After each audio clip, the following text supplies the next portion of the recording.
Bom, vamos falar um pouquinho agora sobre a lei das malhas. Em outros vídeos a gente vai falar de lei dos nós. Essas duas leis, a lei das malhas e a lei dos nós, elas são aplicações diretas das leis de Kirchhoff. Só para separar um pouquinho a definição, né?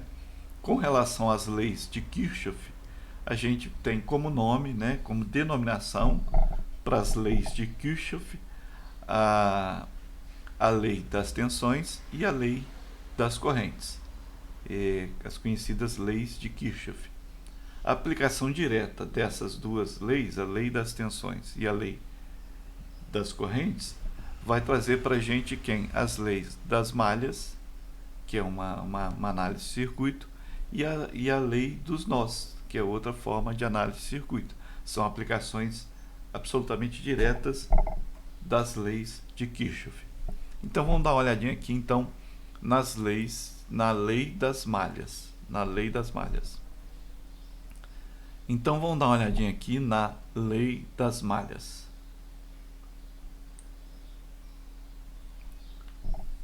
Bom, o que a gente vai fazer para analisar o circuito, para poder aplicar a lei das tensões ou a lei das malhas?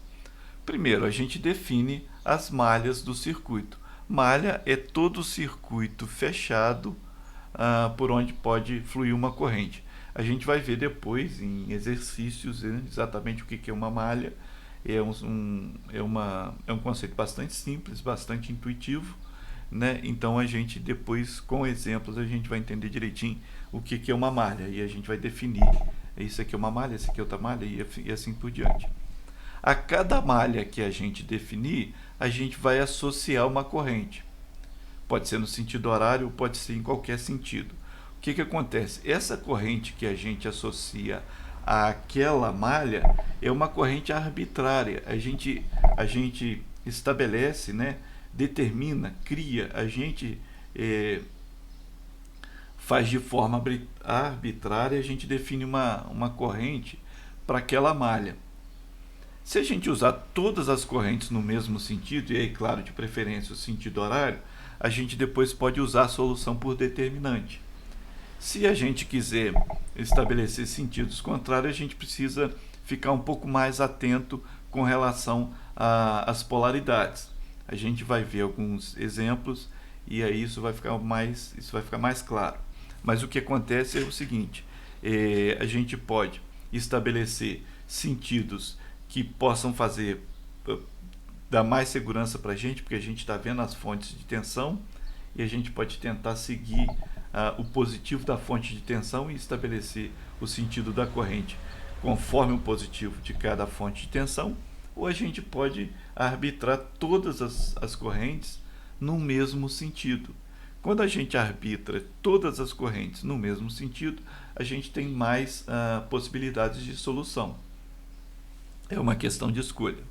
Bom, determinadas as correntes e aí os sentidos dessas correntes arbitrárias, a gente vai determinar as polaridades de cada componente do circuito. Lembrando que numa fonte de tensão a corrente sai do positivo e entra no negativo. Isso é a definição que a gente já tem, né, de corrente convencional desde o começo da nossa disciplina. No caso de componentes que tem queda de tensão, no caso de resistores, é o contrário. Aonde a corrente entra, fica positivo, e aonde a corrente sai, fica negativo. A gente já vai ver isso aí num exemplo prático para estabelecer essas polaridades. Lógico, e aí a gente define todas essas polaridades, aplica a lei das tensões de Kirchhoff em cada uma das malhas, e aí você define as equações das correntes daquela malha. Então, quando a gente aplica a lei das malhas, a gente tem como incógnita as correntes. Quando a gente aplica a lei dos nós, a gente tem como incógnita as tensões. A gente vai ver mais para frente em outros vídeos a lei dos nós. Então vamos dar uma olhadinha aqui na nossa lei das malhas, que utiliza a lei de Kirchhoff para as tensões.